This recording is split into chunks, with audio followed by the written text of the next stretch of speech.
Have you ever found yourself waking up in the morning and, even with a whole day planned ahead, felt an inexplicable emptiness in your chest? That feeling that something is missing, even when externally your life seems complete and organized. Many of us go through the motions of day-to-day life, achieve goals we set for ourselves, build careers, relationships, accumulate possessions, and yet still find ourselves staring at the ceiling at night, wondering if this is all life has to offer. This silent void that accompanies us, even in moments of apparent success, is not a personal failure or character flaw, but what psychiatrist and Holocaust survivor Viktor Frankl called the existential vacuum, a manifestation of our deepest and essentially human search for meaning. Frankl, through his own experience in Nazi concentration camps and decades of subsequent clinical work, developed an approach to psychotherapy and human existence that places meaning at the center of our experience. He discovered that, contrary to what other psychological theories proposed, our most fundamental drive is not for pleasure or power, but for a meaning that makes our existence worthwhile, even amid the deepest suffering. Today, we will explore how Frankl's revolutionary ideas can illuminate our own existential voids and offer us a path to transform our inevitable suffering into something that contributes to our growth and fulfillment. Think about how we behave when this emptiness settles in. We often try to fill it with constant distractions, with external achievements, with momentary pleasures. We turn up the music, accelerate the pace of work, seek the next promotion, the next relationship, the next acquisition, always believing that this will finally fill the empty space within us. But the emptiness persists, sometimes even expands. It's like trying to fill a bucket with a hole in the bottom. No matter how much we pour into it, the content always escapes. And the more we try to ignore this emptiness, the more it grows, manifesting as boredom, apathy, or that Sunday afternoon sensation when we don't know what to do with ourselves, even with endless entertainment options at our disposal. Frankl observed this phenomenon in his clinical practice and identified it as a noogenic neurosis, a suffering that arises not from common psychological conflicts, but from existential frustration, from a life lived without a convincing why. This condition is particularly prevalent in societies of abundance, where our basic needs are satisfied, but we continue to feel that something essential eludes us. Frankl's personal experience in Nazi concentration camps during World War II formed the most unlikely and brutal laboratory for his theories. Stripped of everything, absolutely everything, that made up his previous identity, his social position, his possessions, his work as a doctor, even his clothes and his hair, Frankl discovered that there was one last freedom that could not be taken from him or from any human being: the freedom to choose one's attitude towards circumstances. Even in the midst of the indescribable horror of the camps, he observed how some prisoners were able to maintain their human dignity, to help others, to find small moments of beauty or meaning. Others, in contrast, succumbed morally, becoming as brutal as their oppressors.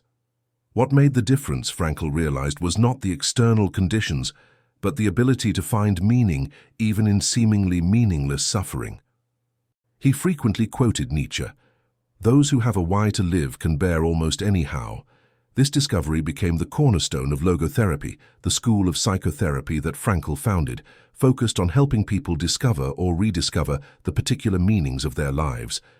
I want to pause here and ask, at what moments in your life have you felt this emptiness of meaning most intensely? I know that perhaps you have never put it into words before, and that it can be difficult to name something we have lived with in silence for so long. But when you share your experience here, you are reaching out to countless other people who feel exactly like you and believe they are alone. If you want, you can start your comment with, "I found the void when," and simply let the words flow. There is no wrong answer when we speak honestly about our search for meaning. What makes Frankl's approach so revolutionary is its ability to transform our relationship with suffering. In the traditional view, suffering is seen only as something to be eliminated, an obstacle to happiness. But Frankl's experience showed that suffering can be a portal to meaning, as long as we can find a sense in it.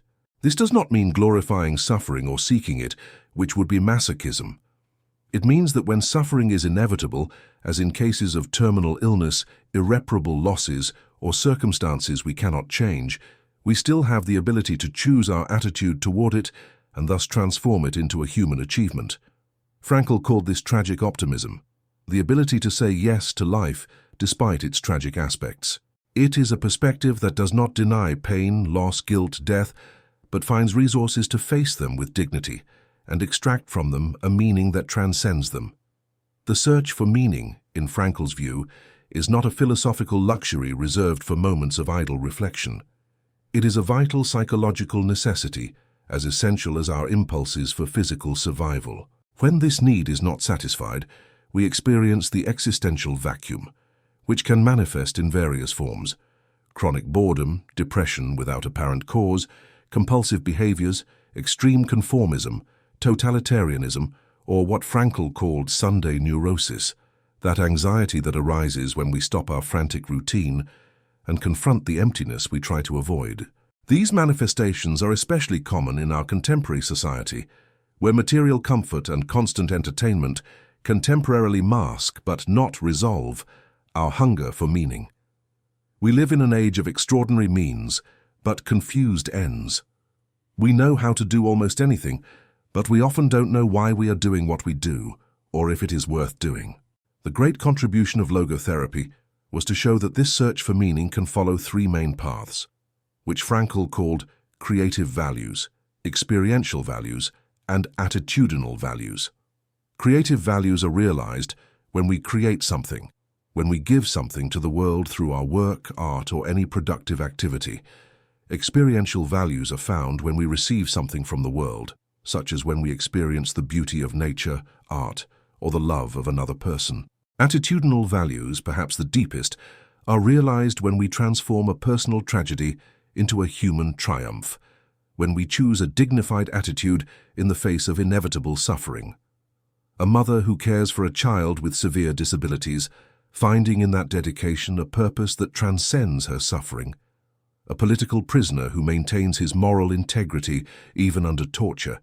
A person who faces a terminal illness with serenity and continues to value every moment of life left to them. These are examples of how attitudinal values can transform the greatest tragedies into meaningful human achievements. A central concept in Frankl's philosophy is that of self-transcendence. He observed that the more we focus on our own happiness, the more it escapes us.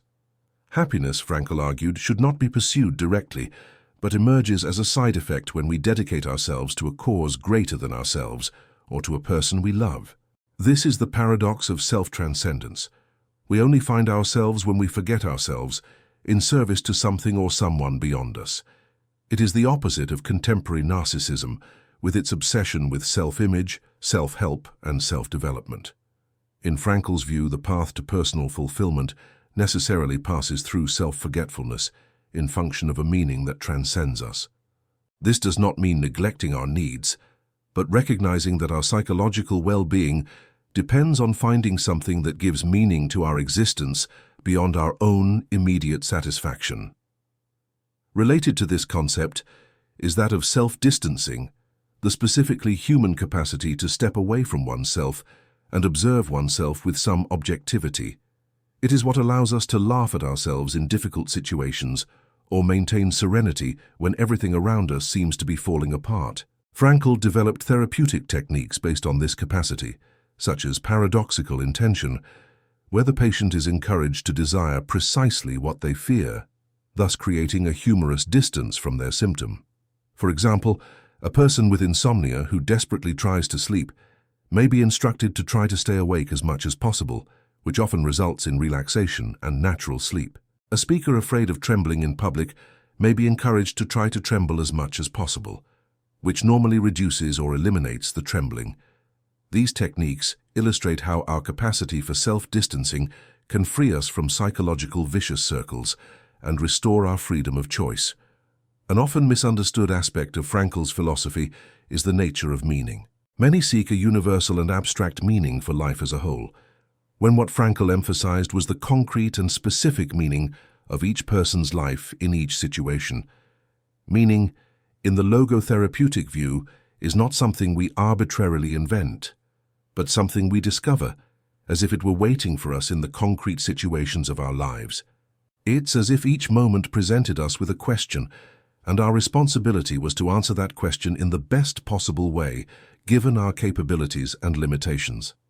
This is the dimension of responsibility, so central to Frankl's philosophy. We are responsible for discovering and realizing the potential meanings that each life situation presents to us. No one can tell us what the meaning of our life is, because it is unique to each person and to each moment. Life is not a multiple-choice questionnaire, but an essay exam, where each of us must formulate our own answer to the questions that life poses to us. This view has profound implications for how we face our life circumstances. In the logic of determinism, we are passive products of our genetics, education, and environment. In the logic of radical existentialism, we are completely free to create any meaning we wish. Frankl proposes a third way. We are free to respond to circumstances we did not choose, and it is in this response that we find our meaning and our dignity. Thus, even the person most restricted by external circumstances, such as a prisoner or someone with severe physical limitations, still possesses the ultimate human freedom, that of choosing their attitude toward what they cannot change. This inner freedom is what distinguishes us as human beings and is the basis of our inalienable dignity. One of the most powerful applications of logotherapy is in confronting what Frankl called the tragic triad: suffering, guilt, and death. These are inevitable realities of human existence that, if they do not find a meaningful place in our understanding of life, can lead us to despair. Suffering, as we have seen, can be transformed into human achievement when we find meaning in it. Guilt can become a catalyst for personal growth when we use it as an opportunity for genuine change, to transcend our past mistakes and become better people. And death, perhaps the greatest existential challenge, can motivate us to live with greater awareness of the preciousness and uniqueness of each moment. Instead of sources of despair, these tragic aspects of existence can become calls to responsibility, reminding us that our choices matter precisely because we are finite, fallible, and vulnerable to suffering. How can we apply these principles in our daily lives? A simple practice inspired by logotherapy is what we might call a daily accounting of meaning. At the end of each day, we can ask ourselves, what did I do today that contributed to the world in some way? What did I experience today that enriched my existence? What attitude did I choose in the face of difficult situations I encountered? This practice helps us identify and value the meaningful moments that often go unnoticed in the rush of everyday life. Another practical application is the exercise of internal Socratic dialogue, where we question our own assumptions and seek to clarify the values that really matter to us, beyond social or family expectations. The question is not just what we expect from life, but what life expects from us. What are the unique tasks that only we, with our singular combination of talents, limitations, and circumstances, can accomplish? A particularly powerful exercise inspired by logotherapy is what Frankl called dereflection. When we are obsessed with a personal problem or excessively self-centered, dereflection invites us to divert our attention to something beyond ourselves, a meaningful task, another person, a cause. This redirection of attention is not an escape from the problem, but a way to find perspective and, paradoxically, solve it more effectively by not focusing directly on it. It's like learning to drive a car.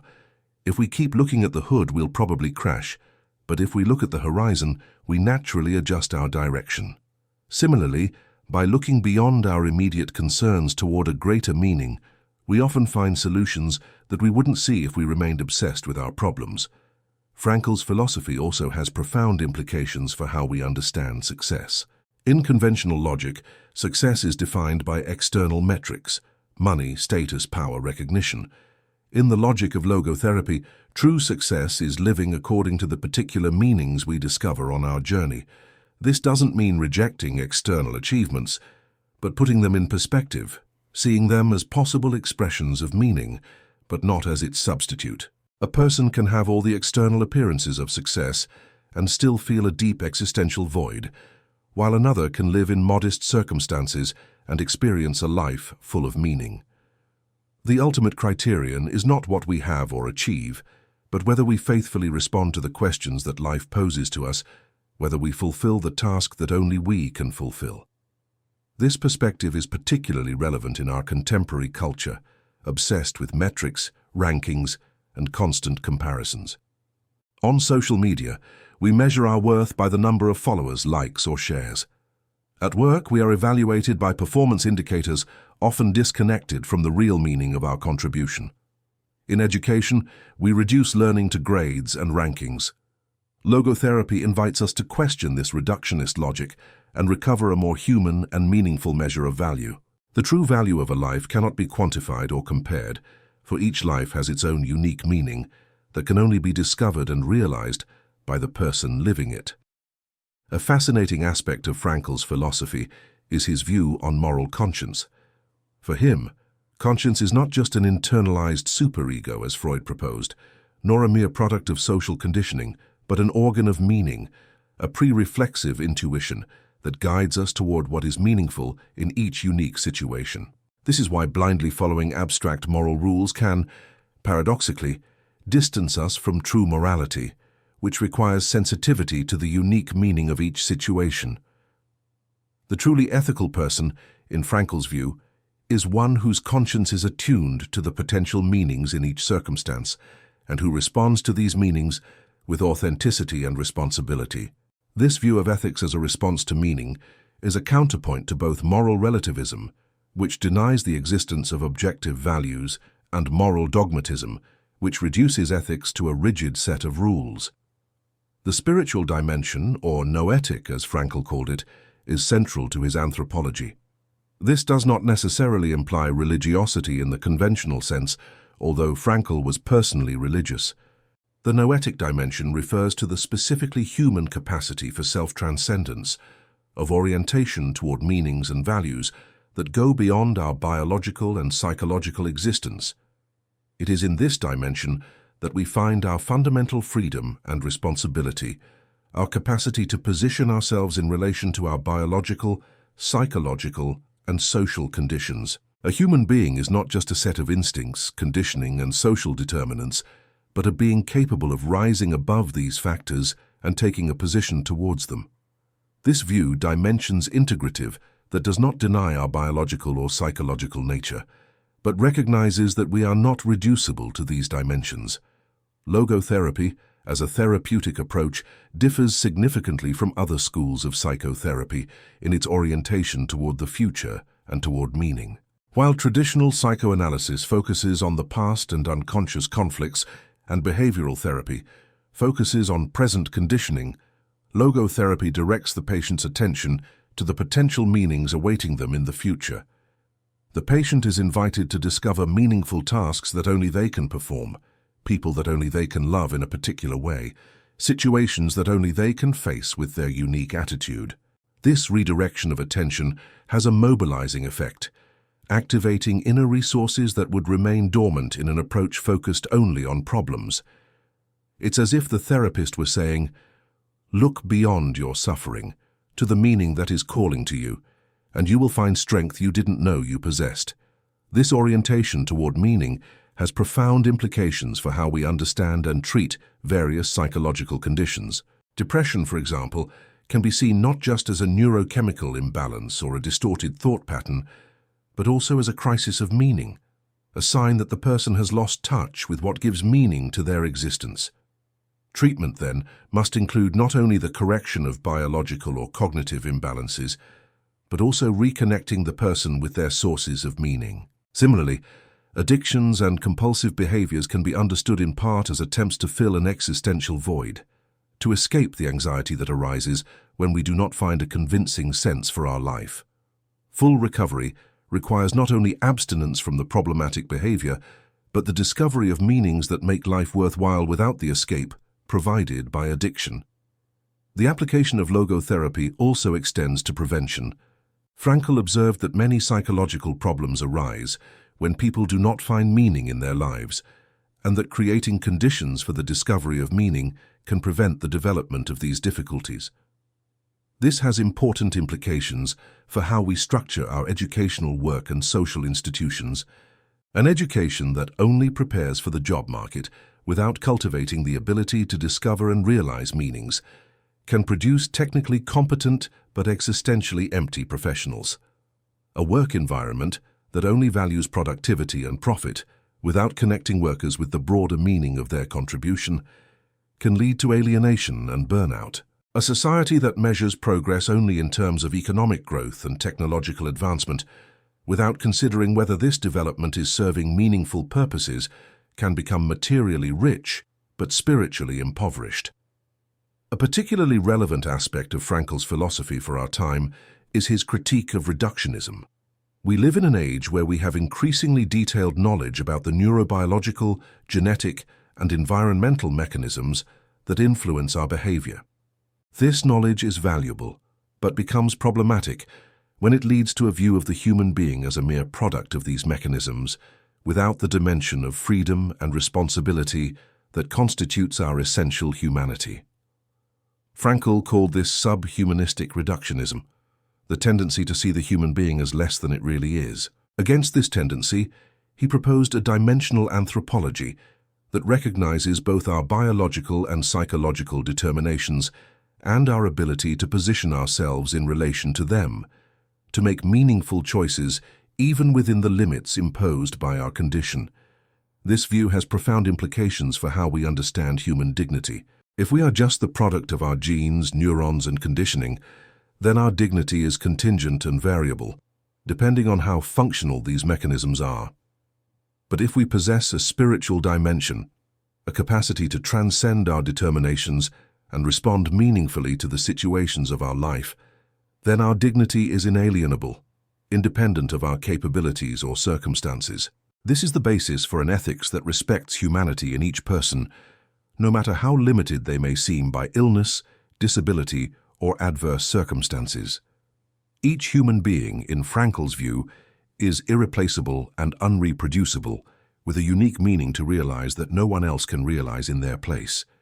As we approach the end of this exploration of Viktor Frankl's philosophy, it is worth returning to the initial question: how to find meaning in the existential void that many of us experience, especially in a society of material abundance but frequent confusion of purpose. The answer is not in an abstract formula or a set of universal rules, but in the authentic and responsible response that each of us gives to the concrete situations of our life. Meaning is not something we can seek directly, as we seek pleasure or power, but something we find when we dedicate ourselves to a task that transcends us, when we love another person in their uniqueness, or when we find a dignified attitude in the face of inevitable suffering. It's like happiness or sleep. The more directly we pursue them, the more they elude us. But when we dedicate ourselves to something meaningful beyond ourselves, they arise as welcome side effects. If these reflections touch something within you, something that perhaps was dormant or nameless until now, I want to invite you to continue this journey with me. By subscribing to this channel, you are not just receiving more videos, you are connecting to a space where we explore together how to find meaning, even in the most challenging moments of life. As Frankl taught us, it is precisely in the search for meaning that we find our true strength. Join us in this search, activate the notification bell, and let's build, reflection by reflection, a life worth living not despite suffering, but through it. In that initial moment, when I mentioned that sensation of waking up with an inexplicable emptiness, even when everything externally seems in order, perhaps you identified with it. Now, armed with Frankl's ideas, you can see that emptiness not as a sign that something is wrong with you, but as a call to something deeper, a reminder of your essentially human nature that seeks not only comfort and pleasure, but meaning and purpose. In the concentration camps, Frankl witnessed how those who maintained a sense of purpose, no matter how small, were much more likely to survive the horrors than those who lost all hope. Similarly, in our everyday lives, maintaining a sense of purpose protects us against the small deaths of boredom, apathy, conformism, and despair. The question that remains is, what unique meaning are you called to realize? That only you, with your particular combination of gifts, limitations, and circumstances, can bring to the world. Your answer to that question, renewed each day through your choices and attitudes, is what transforms the existential void into a life full of meaning.